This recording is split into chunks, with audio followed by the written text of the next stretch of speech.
What is your opinion about dropshipping? People don't know this, but there's actually quite a lot of advice which Iman Ghazi gives on dropshipping. And that's exactly what we're going to be watching in this video. And if you don't know who I am and why I'm credible to talk about this, my name is Michael Bernstein. I currently make hundreds of thousands of dollars every single month with my dropshipping business and have generated close to $100 million for my clients in dropshipping sales. Anyways, let's get into the first clip. What is your opinion about dropshipping? Listen, I think dropshipping is a gimmick, but then again, on the flip side, it's something that people have been doing for years. You go to most markets and the person who owns that store bought the product in bulk for cheaper and is now selling it for more expensive in their local market. So I think it's a very viable business model as long as people make sure that they're not spending thousands and thousands on ads, risking their hard-earned money to potentially have a product that works. I think if you do dropshipping and you do it with free traffic, then I don't see any downside to it. I hate when people pretend like dropshipping is this like beach lifestyle business model, which basically makes you passive money and it's just so different from any other business.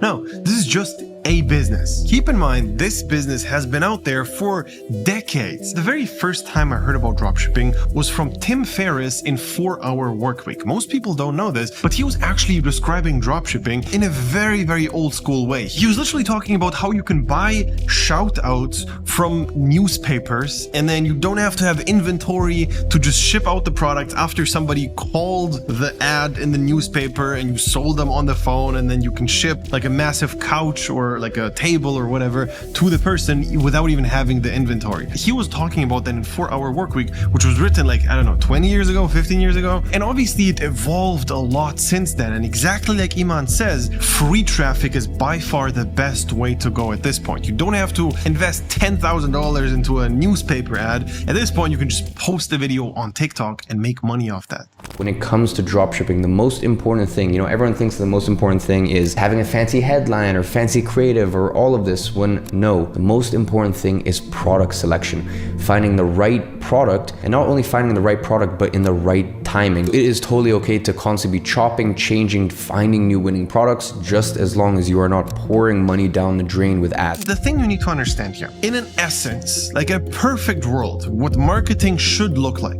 is I have a thing and you love that thing and you just buy it because you want the thing. You don't have to have any marketing campaigns, any crazy angles or logos or any crazy things to make the customer want to buy, all right? In an ideal scenario, your product is so good that people just want the product for the product. If you're somewhere almost dead in the desert and somebody gives you water, obviously you're just gonna buy it, not because of the fancy logo of the water, but because you're almost dead. In an ideal scenario, you just give products which people in specific niches want. And the timing part, he said, is debatable because ideally you want to have a product which is just evergreen. Every single month of the year, you make money off one product. That's the ideal scenario. No, obviously not every product is like that. And there's definitely saturation and products which just die very quickly or only work in the summer. And that is fine. However, one tip I'm going to give you here is in the beginning, you can sell these products and it's okay to make your first like $10,000. It's more than enough to sell a seasonal product. In the long term, you want to sell a product which is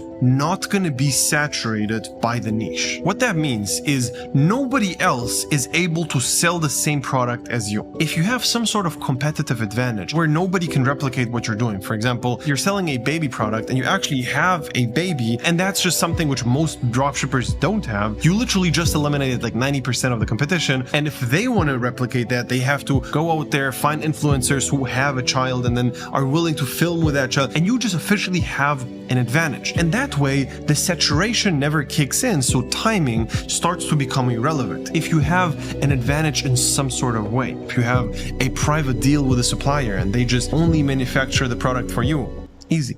Everyone has this idea of e-commerce like, oh, I'm gonna get into e-commerce and I'm gonna start the next jewelry line. You're not. If you're gonna make millions and millions and millions and millions in e-commerce, you're gonna sell some weird fucking product that if you're at a dinner party and someone says, oh, what do you do for a living? You don't wanna say that you sell glow-in-the-dark teddy bears. And that's the reality of these successful e-commerce. This is so real. When I started selling dropshipping products the very first time, my parents looked at it and they were literally like, who the fuck is gonna buy this garbage? Like, why would anybody even consider buying this? Well, it turned turned out that it didn't matter that they didn't want to buy it because they're not in the target audience. If you sell some sort of specific anime product, nobody ever cares about that product except for people who are into anime and love it. So there's always niches where people love a product and would definitely buy it, and then there's just other people who never would. And it's fine, you should never listen to those people, and these opinions don't matter at all. And then the first question which comes along always is going to be, all right, why would I just buy from your store if I can just buy from Amazon and it's going to be 10 times cheaper or faster or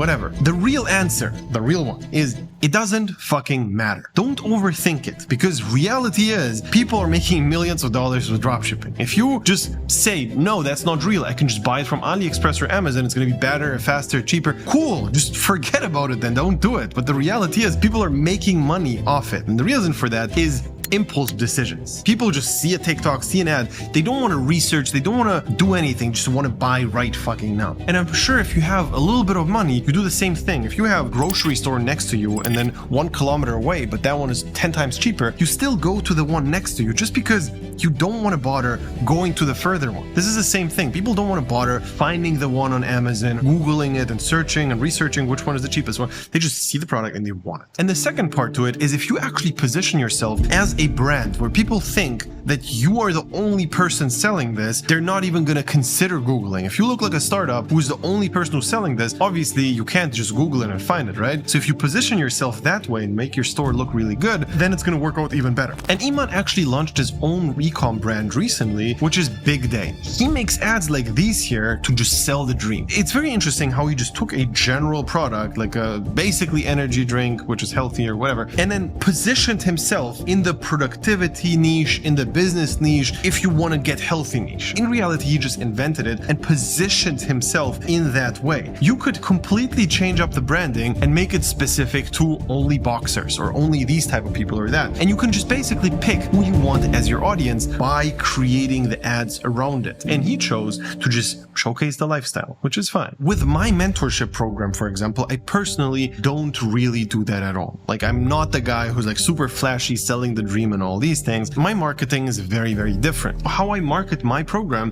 is with basically 2 things. Number 1, case studies. I have an infinite amount of case studies. We have hundreds of people who are really successful with our dropshipping program. And the second thing is just by showcasing my results. If you look at this store, I made like $200,000 last month with this store alone. And that's not the only one. And like all the videos show different ones, which I'm currently running right now actively. And then on top of that, we just have the most case studies in the world. Literally, like there's nobody else who has more case studies in the e-com niche. Now, if you actually want to get started working with me, you can click the link below, sign up for a call. We're going to see if it's a good fit. It's basically going to be me and my team just guiding you through the entire process of building up your first dropshipping store and scaling it to the next level. If you already have some experience, even better, we're going to just start with scaling right away. Click the link below. I will see you very, very soon.